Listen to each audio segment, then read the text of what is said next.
Hi, I'm Micah Clark with the American Family Association of Indiana. Great to have you join us again this week for our weekly video. I want to talk about a couple issues, two of which have moved. We had committee hearings yesterday, but I've got one Senate bill for you and two House bills for you.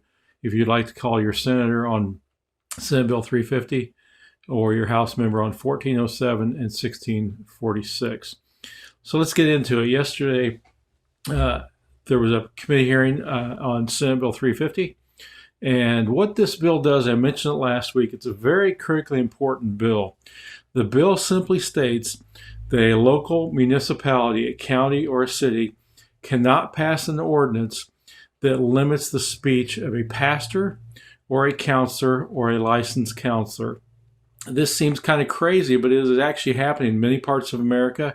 In fact, there have been bills filed in the Indiana State House for a statewide ban on speech and content particularly regarding human sexuality. That's what's happening. There is a slur out there called conversion therapy, which brings up images of people being hooked up to electroshock. That doesn't happen. This is really about preventing pastors and counselors who have a certain view of human sexuality from saying things that they're led to say. This violates content and viewpoint-based discrimination, which is against the First Amendment. The government cannot regulate content or viewpoints of what people think or say. And in this case, it's particularly egregious because people voluntarily seek out a pastor or a counselor who, for example, may be struggling with an issue regarding human sexuality. The government has no business telling a pastor or a counselor what they can and can't say. And these ordinances are so bad. Here's basically what they say or how they play out. If you go to a counselor, the government says the counselor can tell you to affirm homosexuality, to affirm gender transition therapy, to do whatever. But if you say something different than that, if you try to help people leave those sexual desires, then the government says you can't say that. Well, that is content-based discrimination or content-based banning of what people say. And that is not what the First Amendment says. You cannot tell a pastor, you can say this if someone comes in your office, but you can't say that. Our founders would be horrified by that. Thankfully, in many of the states and cities that have tried this, we've won a lot of cases. Liberty Counsel in particular, Alliance Defending Freedom, have filed lawsuits against various cities. In fact, just this week in Florida, in Boca Raton, a judge threw out a local ordinance that prohibited this type of speech among pastors and counselors and found it goes against the First Amendment. Multiple cities in that state have passed these ordinances based on pressure from homosexual activist groups, and they have wound up in court, and many of them have lost. If a city in Indiana does this in our state, you're basically guaranteeing a lawsuit that the taxpayers will have to fund and ultimately will lose. In Lafayette, the city council came very close to passing this type of restriction, and it was a huge battle. Pastor up there, the church up there that does a lot of counseling ministries was specifically targeted, I believe, to silence them. And finally, the council held off on passing the ordinance, but it was a very close battle and something that was a true government overreach. So Senate Bill 350 says that city, municipality, or county cannot pass this type of ordinance restricting free speech that people voluntarily go to. You're basically saying what people can and cannot say in a counseling setting, and the government has no business doing that. So it's very important that we call on Senate Bill 350. It passed out of committee, 9-4. It passed out of committee. I can't remember the vote now. It was a Part 9 vote. I believe it was 8-4. It passed out of the committee. It's on the Senate floor now. It will be up for amendments next week and a possible final vote. So it'd be great to call your senator on Senate Bill 350 and support this bill to protect free speech and to prevent local cities and municipalities from banning certain types of speech that our political culture doesn't like. Imagine if I got up on the Senate floor and tried to pass a bill that said every single counselor in Indiana must share the gospel with their patients. I'd be laughed off the floor. The media would call me a theocrat, a homophobe, whatever, religious zealot. But this is exactly what they're trying to do. They're trying to tell pastors and every counselor in a town, you cannot say certain things with certain viewpoints. And that's simply wrong. People can choose what type of counselor they want, and you can't tell the counselor what to say in good conscience. So Senate Bill 350 needs to pass and to prevent this from happening in Indiana, either statewide or on the local level. Now, another bill I want to talk about is House Bill 1407. House Bill 1407 passed in the Family and Children Human Affairs Committee yesterday. I was at the hearing. I sat through this hearing, lasted several hours, testified on this bill. There was some really good testimony on this parental rights bill. House Bill 1407 says parents have the fundamental right to direct the upbringing of their child. That is vitally important because that sends a signal to courts that parents have elevated rights to raise their children and make decisions for their children in school, in medical decisions, etc.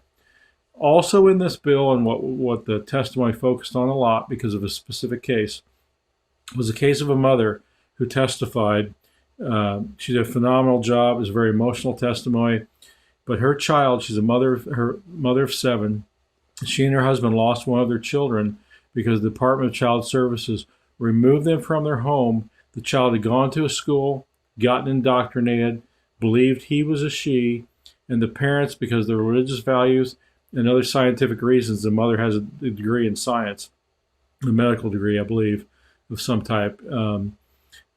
They would not affirm their child's gender confusion. They took him to counselors, to doctors. They were working with him, but the state pulled him out of the home and put him in a foster care situation where that family affirmed his gender confusion. That is wrong. That is not the role of the state. Not affirming someone's pronouns is not child abuse. The child should be removed for neglect and abuse, but this is not child abuse. This is an opinion-based issue between the parents and the child to work with that child. This is a loving family. And the attorney for that case testified, did a phenomenal job, took a lot of questions. Alliance Defending Freedom came in, testified in favor of this bill and how important it is to affirm parental rights in Indiana. The bill thankfully passed out of committee 9-4 along a party line vote. It is now on the floor of the House. It will be up for amendments next week and perhaps even a final vote later next week. Please call about 1407. It's a critically important bill. Parental rights need to be protected in Indiana. That's House Bill 1407. Parents have the right to direct the upbringing of their child, and the state should not interfere unless there is true abuse. And a political agenda, differences over politics or values, is not abuse. House Bill 1407. Next bill is 1646, House Bill 1646. This is one I think I've mentioned before. Don't know if it's going to get a hearing in judiciary. There's still time. We've got about a week and a half left for the first step in the legislative process with committee hearings. So it's still time to get this bill heard in judiciary. And what 1646 simply does is it allows the Indiana Attorney General to go after big tech. Now, we hear a lot about big tech censoring things of speech. This is a place where big tech actually can and should censor because speech is different than obscenity. This would allow the Attorney General to go after big tech who hosts different things if they host videos. In this specific bill, it regards child pornography and sexually abusive material involving children, which is illegal. But there are websites out there that host this junk, and it allows the AG to fine big tech with large fines if they are promoting or hosting child pornography videos. And the National Center for the Exploitation of Children has pointed out, and you can go to their website, a lot of these companies allow this on websites that they're a part of or that they host, sometimes unknowingly, sometimes knowingly. It takes them a long time, a lot of times, to take this down. Sometimes they don't take it down. But this would require, and I think that what this would do is that this would make these companies be more aware of what's being hosted on these sites if there's a fine associated with matter that is wicked involving child pornography and child sexual abuse of children. This should be a no-brainer, but a lot of times the easiest things in the legislature never get debated, never get heard because there's so many different bills out there. But this is one I think that could deserve some phone calls. House Bill 1646. So call your state representative about 1646. It's a positive bill protecting children. House Bill 1407. Also, you can call your state legislator. That protects families. It affirms parental rights, and it limits the balance between a state's interest and parental rights, and simply says the state has an interest in protecting children from abuse, but a different viewpoint over human sexuality is not abuse. The state shouldn't be taking sides in that cultural issue. The family is the best one to decide that. So that's House Bill 1407, parental rights.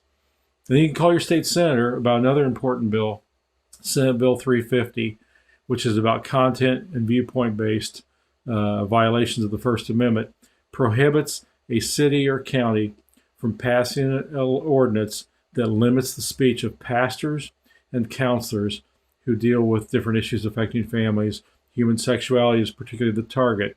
You've got liberal groups trying to ban speech that they don't like in a counseling setting and in a church.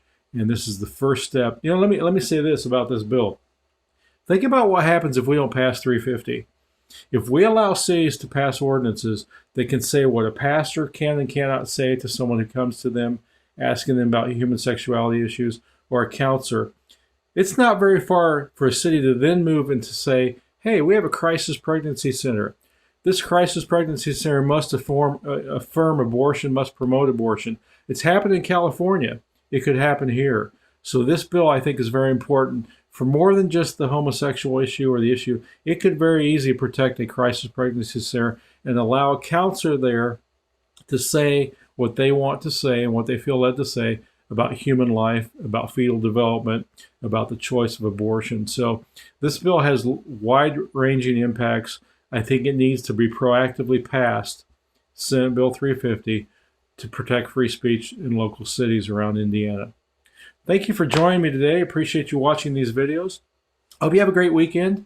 And on Wednesday, I will update you more in our weekly email at afain.net. I'm Micah Clark. Thank you very much.